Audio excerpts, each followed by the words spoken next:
everyone. Last October 15, 2013, a 7.2 magnitude earthquake has struck Bohol, causing development, frightened, structures kneel, and lives depart. This has alarmed Philippines more than ever. As alarming as it can get, the West Valley fault system is expected to shift again in the coming years, and this may affect every one of us. The PBOX, with incorporation of JICA and the MMDA, has conducted a study that may prevent worst scenarios, at least.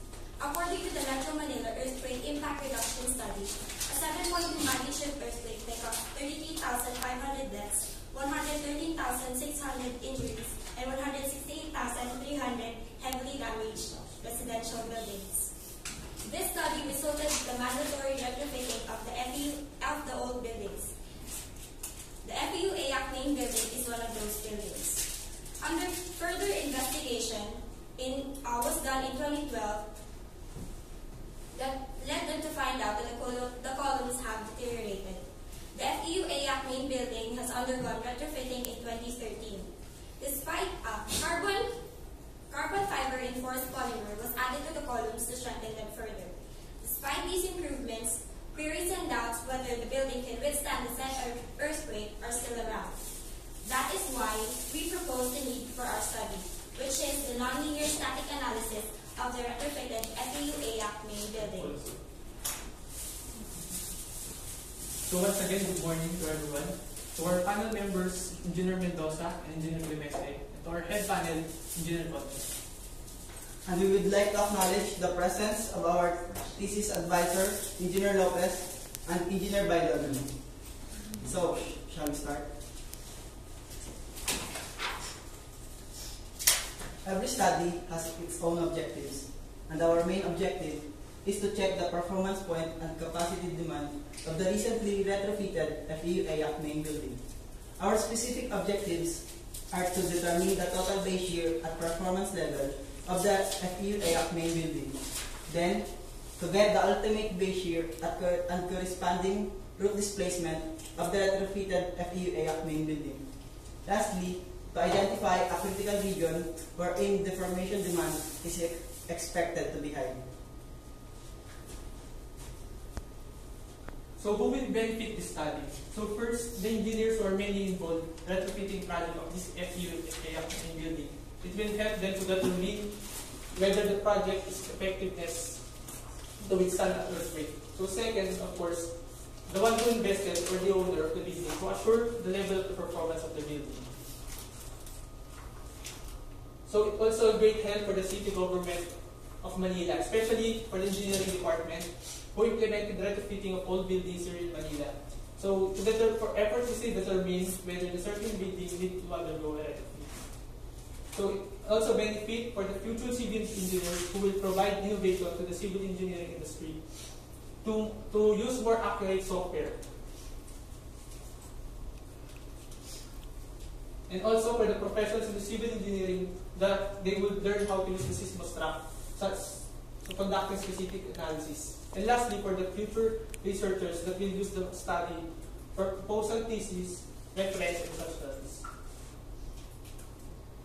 For the scope of our study, we'll only focus on determination of behavior at the performance level, and the checking of performance point and the demand capacity.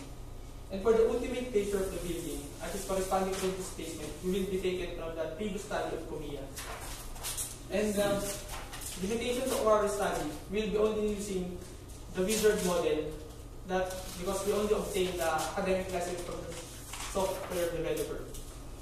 So wizard model is limited in the sense that it cannot be automatically added the slab and the wall. So it will be manually inputted. So to obtain realistic results using the pushover analysis, some important parameters will be considered. So for the structural model, the number of steps for conducting the pushover analysis will be 50. And for the discretization pattern, the monitoring points of 100 will be set. So what is this discretization pattern? So it is the dividing of the continuous element into infinite number of distinct patterns. So for the concrete model properties, we will be using the Mander et al. Or the nonlinear model. For its compressive strength, we will be using 28,000 kilopascal. And for us the steel, the bilinear will be used. For the steel yield strength, the default values of 500,000 kilopascal, we will be using the 415,000 kilopascal. So for the permanent loading, we'll be only limited to dead load, live load, for the gravity loads. And for the wind load, will be neglected because aside from the fact, the building is only 5-story and is situated at the center of the two taller buildings. And for the other data such as material properties, target displacement, and ultimate measure will be taken from the previous study conducted by Camilla. And lastly, for the earthquake, the codes will be taken from the National Building Code of the Philippines. Initially, we have conducted preliminary researches that concern our study, including review of the release profile and review of the previous study that concerns the retrofitted of FEUA main building. After that, the data that will be gathered will be used for the simulation of the pushover analysis using seismostroke. The analysis will then give results that will satisfy our objectives, such as the ultimate base shear and performance level of the building's performance points and capacity demand, and the magnitude of ultimate base shear and corresponding roof displacement of the building.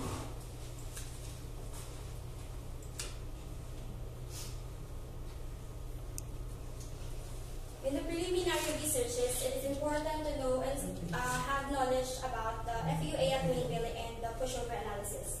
For the FEUA main building, its historical information, building profile, and retrofitting. FEUA main building was built in 1940s. It initially served as an exclusive educational institution for high school girls. Then it was inhabited by the Institute of Medicine. Then in 1992, FEUA took manage of the building under the proprietor for Eastern University. Then for pushover analysis, its concept and purpose, advantages and limitations, process, and results and outputs.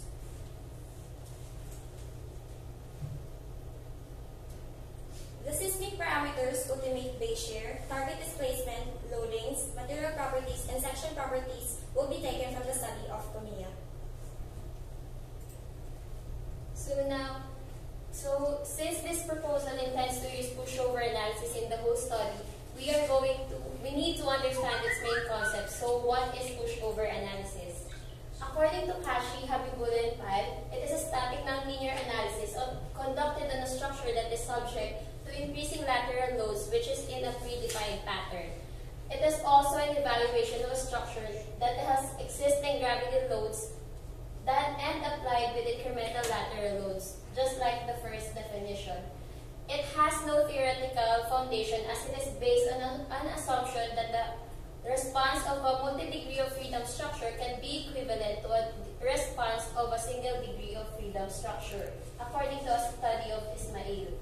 And to sum it up, it serves as a performance checker for buildings. There are two variants of pushover analysis, which is the force-based adaptive pushover analysis, or FAP, and the displacement-based pushover analysis, or DAP. The FAP analysis uses forces instead of displacement for the loading patterns, which will be the case for the DAP analysis. The process is merely to represent a 2- or 3-dimensional model into an analytical model that accounts for all the linear and nonlinear and elastic characteristics. So first, you have to define a model, then apply it with loadings, and you will select a target displacement wherein you could satisfy the target displacement. For this study, we are going to use, as it has been said, we are going to use the target displacement that were obtained from the study of Camilla, and we will iterate it until such time that we'll come up with realistic results that it will provide us life safety level at not causing too much expense. And then we are going to set acceptance criteria that will be taken from the documents HHC-40 and FEMA-273. And then we will simulate this pushover analysis that will then generate the pushover curve. What are the purpose of pushover analysis? Mainly, it is to assess and design the existing buildings for retrofitting solutions. And for new buildings, it is to foretell whether a new material that is not yet employed in the industry can help or strengthen the building, and will evaluate whether it can withstand the earthquakes. And lastly, it is for the benefit of the stakeholders and the owner of the building.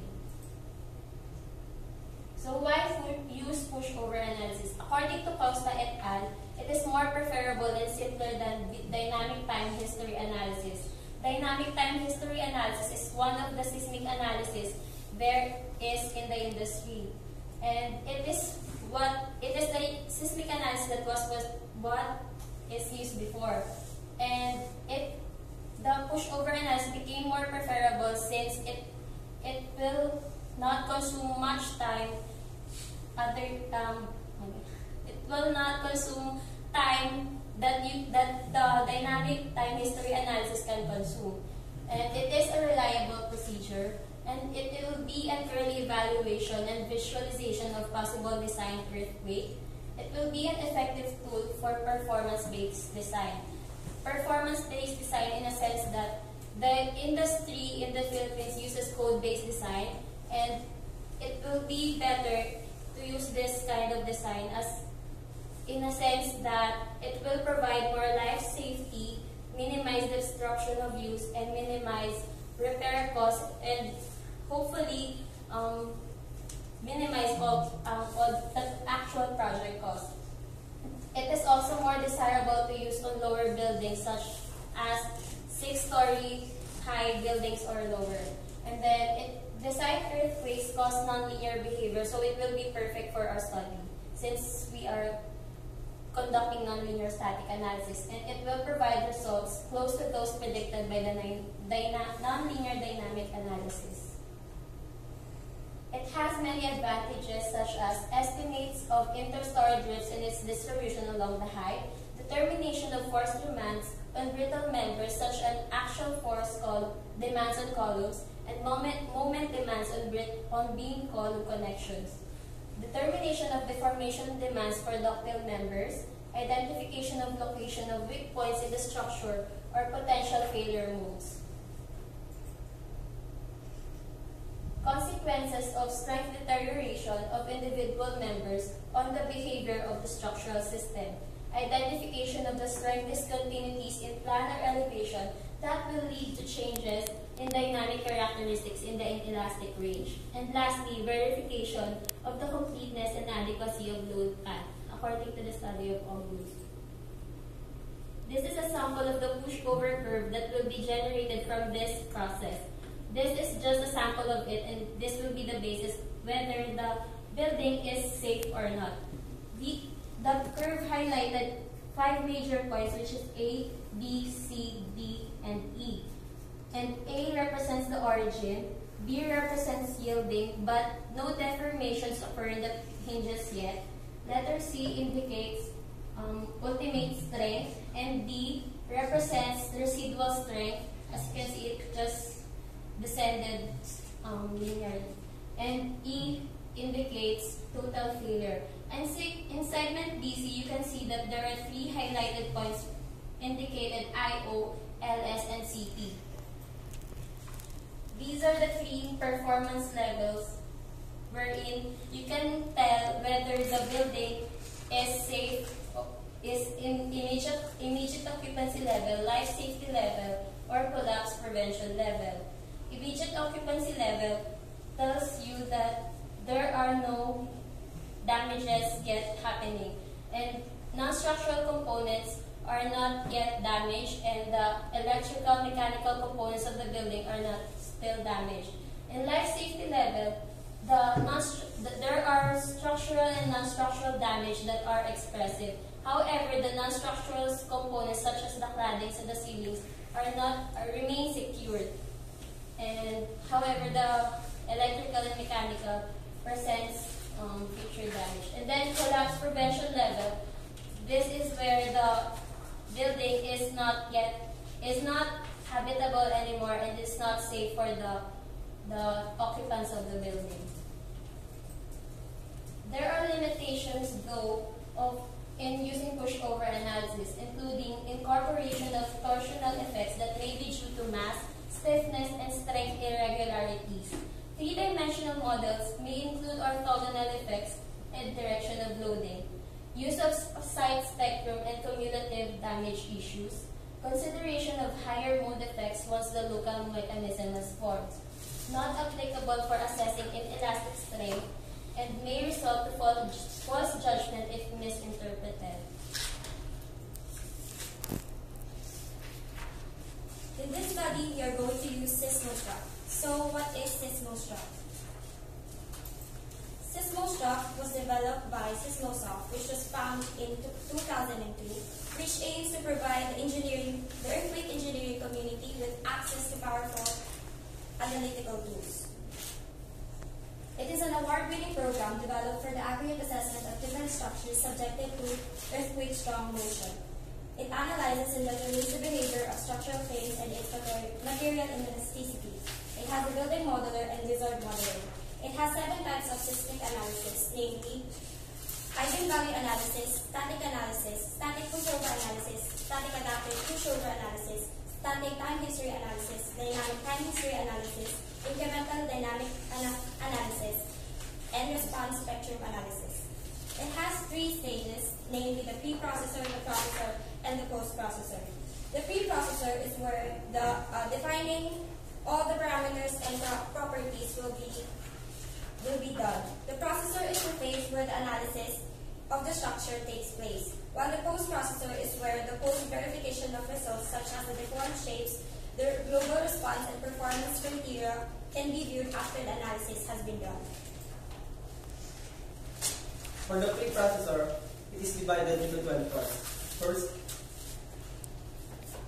you will set the units, then click this wizard model icon, and this window will pop up, wherein you can edit the structural configuration, the dimensions, structural materials, load types, and type of analysis, which in our case is static pushover analysis. After all have been set, just click OK, and this window will pop up, and the page here will be specified. As you can see, the seismostruct will automatically generate the analytical model. In the materials tab, you can see the type of materials used that are set to default. The material properties are shown here, and it depends on the type of materials. This shows the stress strain diagram.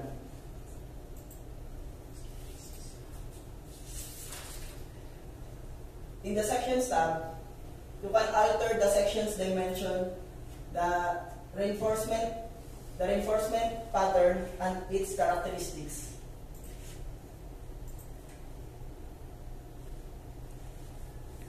In the element classes modules, you can modify the type of elements in structural components. The slabs and beams is under in FRM FPPH. The columns and beams.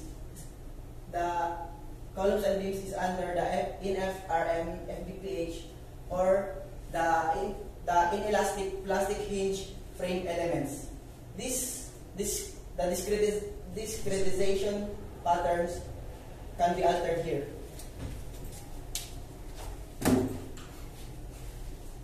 Under the nodes tab, you can see the list of nodes. These points can be renumbered for easier understanding. And for element connectivity, you can see the list of elements such as columns and beams that are present in our model.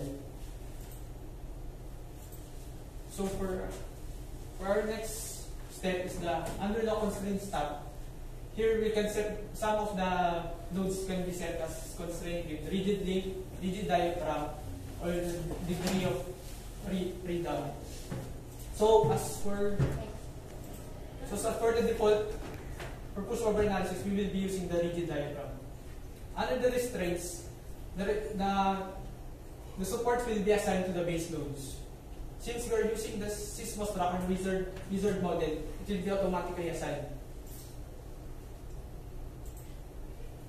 So under the applying loads module, you can modify the permanent load or the gravity load and the concentrated or the nodal loads, but it's already automatically assigned.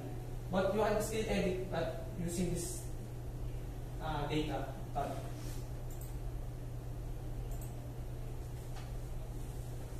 So under the loading phases, you can set the response control type. Here, so by clicking the edit button, another window will pop up. The target displacement, number displacement value will show, and the assigned load. So for the performance criteria, since we're using the wizard model, they're already set our list of performance criteria, but we can also modify this by clicking the editing. So lastly, for the last part for the post processor is the nice out.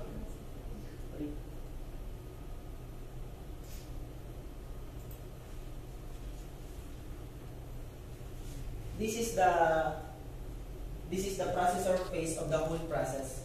This is where you can run the model, but before that, you can choose whether you prefer seeing only the essential information, the real-time process, real-time plotting, or the real-time drawing of the deformed curve. In our case, we will select the real-time plotting. So the last part of the simulation is under the post processor is the deformed shape viewer tab. In this window, it will show the condition of the structures based on the output of the performance.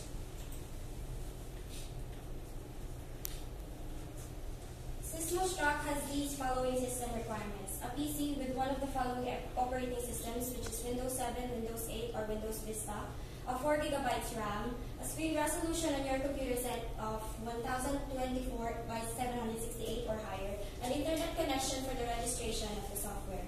The researchers will be using a personal computer that will be capable of simulating the analysis without trouble, which is with these specifications: Intel Core i7, 8 GB RAM, a screen resolution of 1366 by 768, and an operating system of Windows 8.1. Why did we choose Sysmostruct? Because it has an undemanding minimum system requirements. It has free academic license with no expiration. It's designed for structural analysis, specifically earthquake analysis. It uses finite element series for analysis. It generates curves and diagrams. It's well organized, various results, and easy to understand. It consumes less time in running analysis.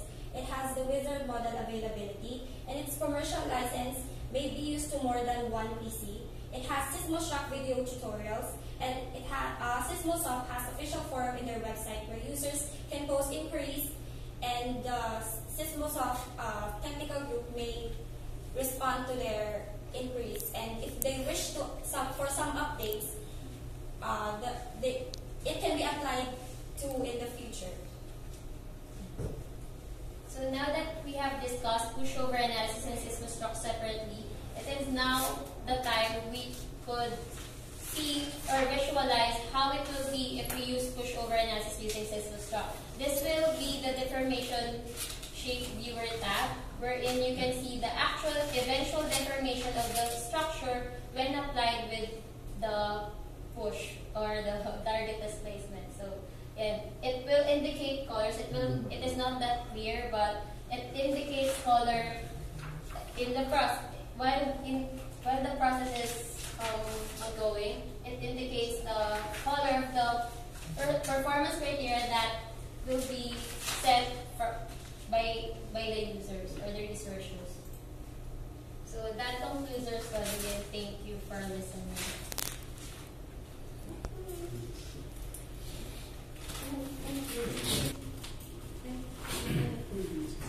Professor Concha po. May nabot ko po. Lahat na ba? Ay, super grading sheet po.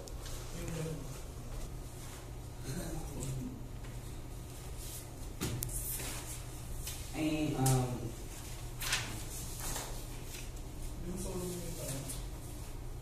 di ba usually, we try to conduct non-linear analysis on buildings. We try to take into consideration the inelastic material response of the building. No.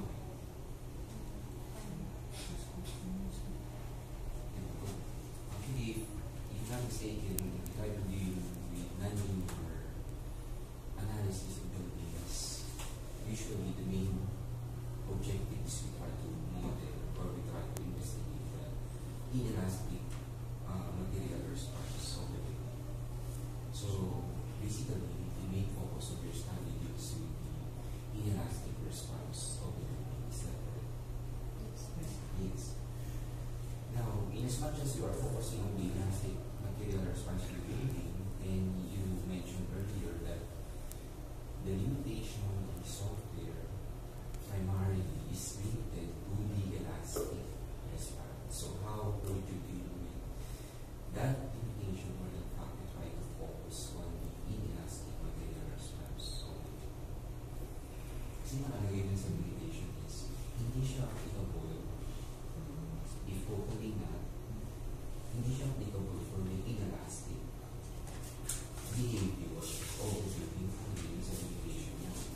Pero sabi niyo nga, we try to focus on the inelastic response of the building. So, paano yun? Parang, if that's the case, then it's appropriate for you to use the pushover analysis wherein now, as you said earlier, hindi siya applicable for the inelastic response.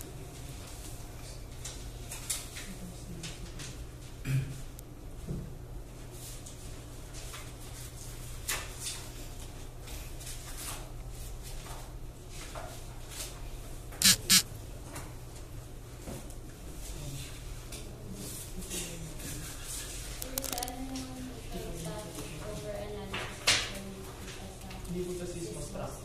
Yung limitation din po ng inelastic.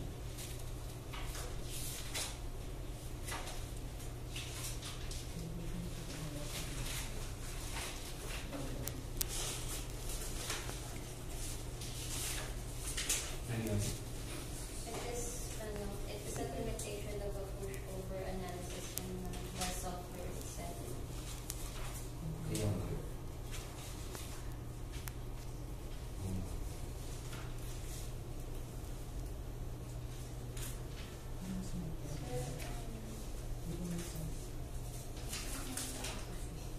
Sir, in the case of pushover analysis, the limitations that you are explaining that the inelastic strength is not applicable is only for citation of our pushover analysis, but using the software, seismostruct, we will consider. Our main focus for our study is to assess the performance level of the building. Since one of our problems is whether the building as it was retrofitted in 2015, it has already its strength that will be capable of withstanding the earthquake.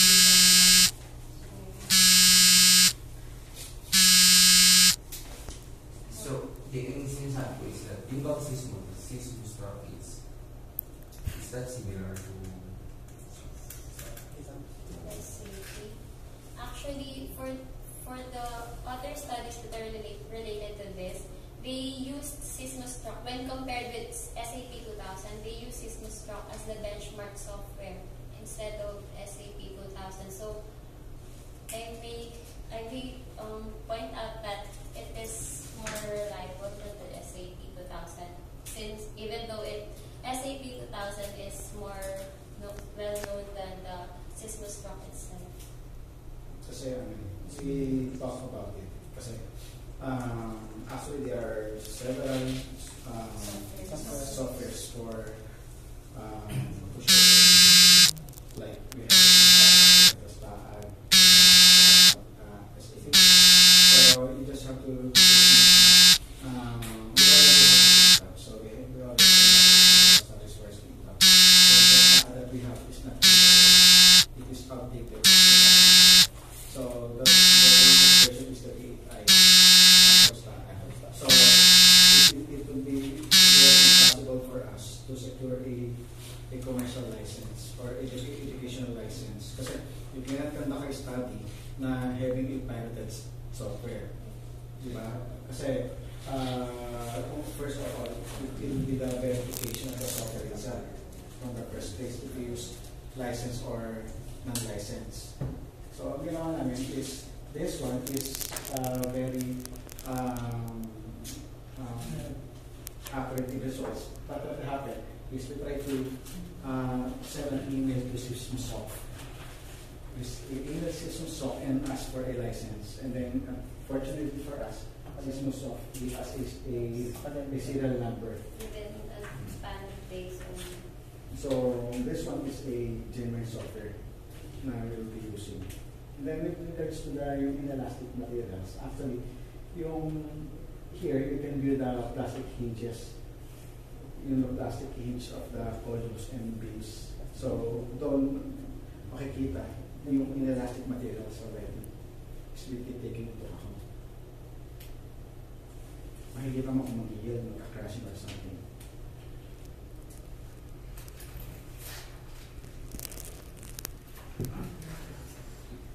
Kasi parang, tapos ang gusto, parang entitled mo kasi is, non-linear, parang retrofitted at EU station ka. So, paano nyo establish yung naging effect ng retrofitting sa station ka? Yung, yung mga data and parameters ko, it will be taken from the standard copy, and their parameters ko is, yung retrofitted FEUA ang natin yun. So, it will be accounted for. Kaya ang gusto kong i-point out is dynamic, static, so paano yung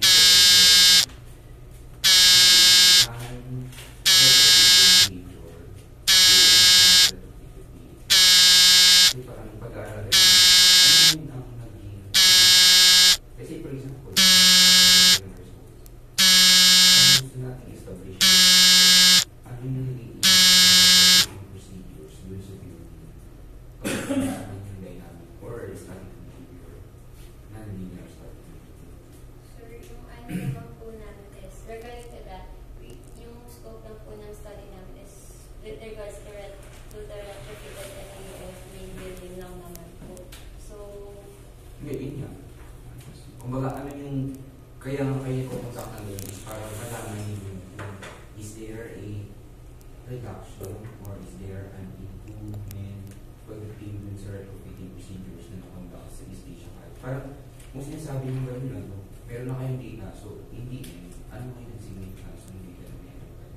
whether the retrofitting process has been effective or not, because it will simulate the earthquake and it will vary the performance level that the building has. Yun po, somehow forecast kung ano po yung magiging ng building when that earthquake, that 7.9 magnitude earthquake struck. Right.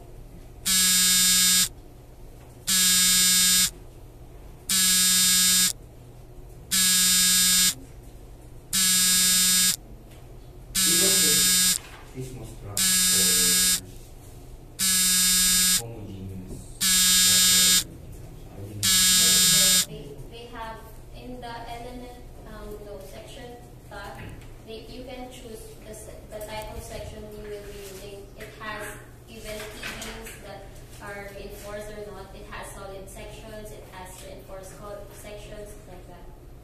Tapos if you have added parameters or materials that are existent, you can also add it to the section characteristics part of the section stack, which is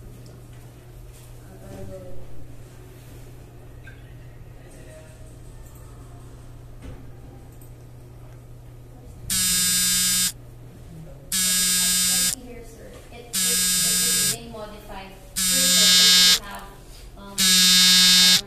mas na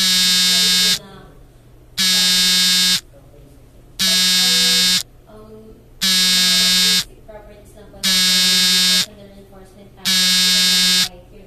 But if it is beyond that, we can modify it here.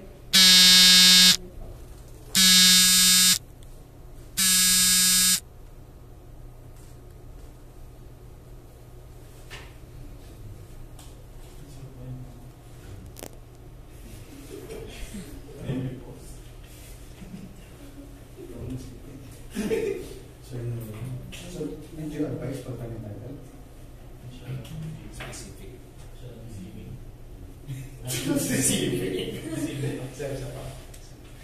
Kasi actually hindi na siya ka-compare sa existing. At performance level. Sasabihin mo namin performance level. Self-assessment of the performance. Ang suggested ni Mike, seismic assessment of FPU in building using non-linear static analysis. Tapos assessment of performance of FPU in building using non-linear static analysis. Ang difference is a seismic assessment. You are assessing the performance of FPU depending on the number of those sa retrofit. So, an assessment of that. Siguro yun yung gusto nila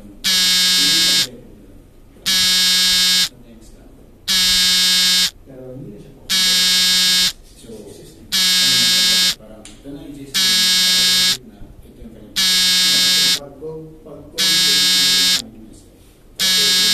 Hindi mo sinasabi what will be the performance. Hindi mo alam what will be the performance. Kasi sinabi mo lang, it's good. It does not guarantee na what will be the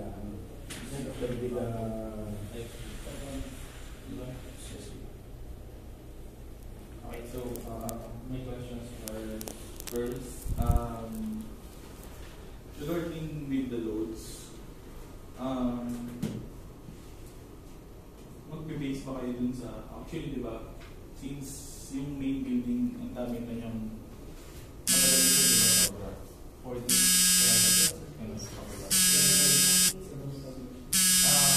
so may iba't ibang building na iba. Regarding the loads, saan kayo magbe-base yung layo na talaga?